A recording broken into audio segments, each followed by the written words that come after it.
substitui essa exigência também, né? Essa situação deve ser comunicada ao Ministério Público, tá? Por quê? Porque pode estar ocorrendo aí, não é? Efetivamente, um déficit ambiental aí com relação a esse imóvel, tá? Uma obrigação ambiental que deixou de ser cumprida, tá bem? Entenderam a situação?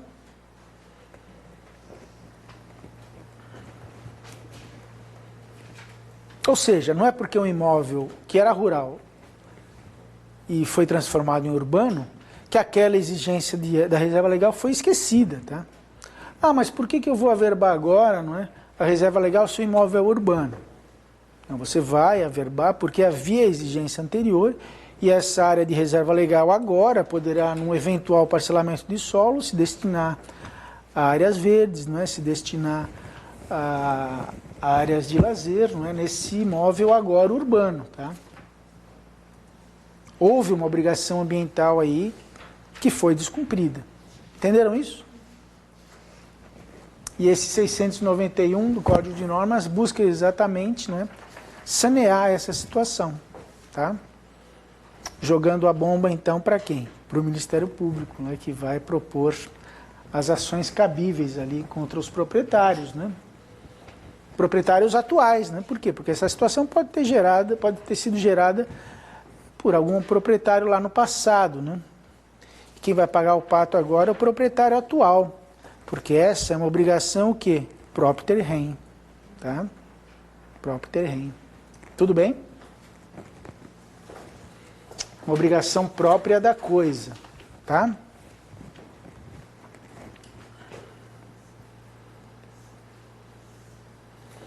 E além de comunicar, não é oficial, ele tem que averbar na matrícula do imóvel o quê? Eu costumo fazer essa notícia na mesma averbação. Na averbação que eu digo que o imóvel perdeu a destinação de rural, eu faço uma nota, não é? Na averbação dizendo que o imóvel foi transformado em rural, em urbano, sem a devida especialização da reserva legal e que tal fato foi comunicado ao Ministério Público, tá? Tudo bem? Problemas? Muito bem, senhores. Já chegando já nos finalmente, não é? Nós temos aqui também, faz parte lá do nosso programa, o tombamento, tá? O tombamento, como os senhores sabem lá das aulas de direito administrativo, é uma das formas de intervenção do Estado na propriedade privada, tá? Uma das formas mais gravosas, diga-se de passagem, né? Só perde para desapropriação, tá? E o tombamento ele se caracteriza como um procedimento administrativo, tá?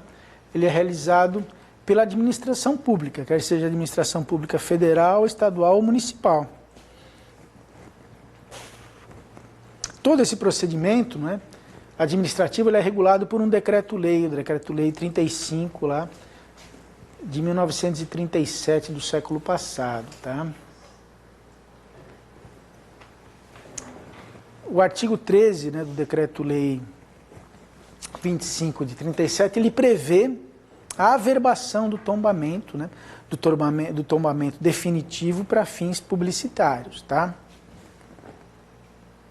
E o nosso artigo 685, ele prevê também a averbação desse tombamento definitivo e do tombamento provisório, que é uma fase, não é, do tombamento definitivo, tá?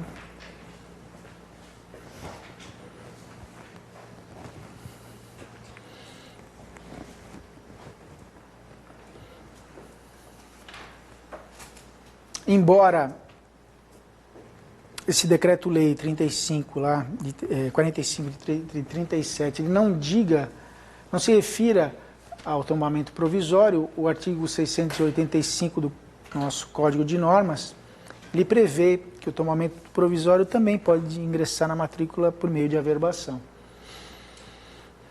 Muito bem, já nos encaminhando aqui para os finalmente, não é? Nosso penúltimo ponto da tarde de hoje, vamos falar brevemente aí sobre a aquisição de imóvel rural por estrangeiro, tá? Aliás, a questão da aquisição de imóvel rural por estrangeiro tem sido objeto de discussões aí no Congresso Nacional, né? E pretendem acabar com qualquer restrição aí de aquisição de imóvel rural por estrangeiro. Mas, por enquanto, né, ainda vige aí as disposições lá da ditadura, lá da Lei 5.709, tá? Então, vejam, a Lei 5.509 de 71, ela se destina a imóveis rurais, tá?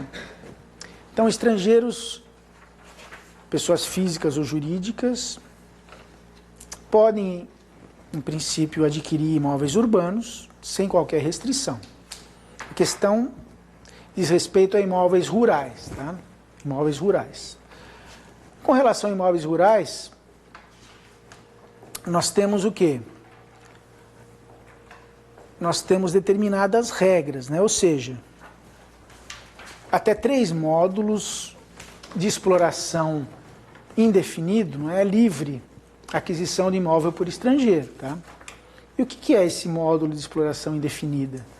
É uma unidade de medida expressa em hectares, que é identificada a partir do módulo rural, para imóvel com uma determinada exploração não definida e que varia entre 5 a 100 hectares. Esse é o conceito de módulo de exploração indefinida, tá? E por que varia entre 5 e 100 hectares? Porque esse módulo de exploração indefinida, ele vai variar de acordo com a localização, tá?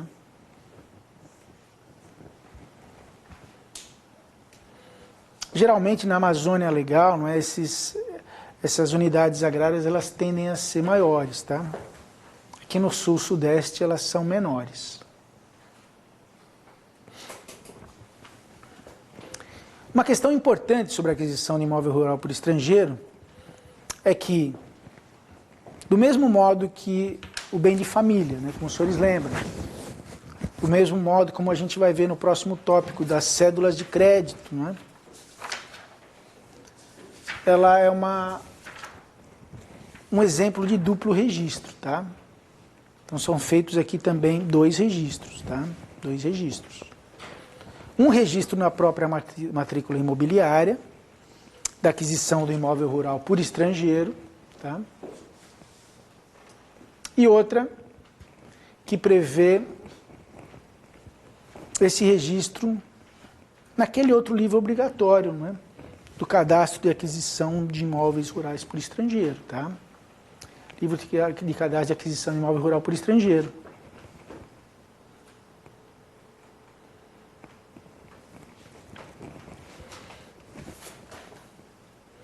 Essa aquisição até 3 módulos, portanto, esse módulo de exploração indefinida, ela é livre, mas ela se destina apenas a um imóvel, tá? Um imóvel. Se o estrangeiro quiser adquirir mais de um imóvel, ele não vai conseguir, tá? Ah, mas e se a área dos 2 imóveis for inferior a 3 módulos? Mesmo assim, não será possível o registro, tá? Apenas um imóvel. Tudo bem? Entre 30 e 50 módulos, ainda é possível a aquisição, tanto para pessoas físicas quanto jurídicas, tá? Mas vai depender de uma autorização, no caso das pessoas físicas do INCRA e no caso de pessoas jurídicas do Ministério da Agricultura. E áreas superiores a 50 módulos, em princípio, a aquisição por estrangeiros, tanto pessoas físicas quanto jurídicas, é vedada, tá? Essa vedação ela pode ser superada mediante uma autorização presidencial, que é dada por decreto, tá? Então, se o presidente da República deixar, o estrangeiro consegue adquirir uma área acima de 50 hectares, tá bem? Além dessas regras, assim, que se aplicam individualmente,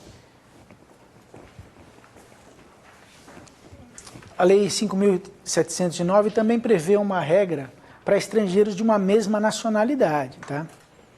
Ah, mas como que o registrador pode fazer esse controle? No livro de registro de aquisição, tá? Então ele vai ter que dividir esse livro em nacionalidades, tá? Nacionalidades. Também para maior controle. Esse, na realidade, é um livro de controle, mero controle. Ele não possui qualquer finalidade publicística ou mesmo constitutiva de direito. É um livro que vai servir apenas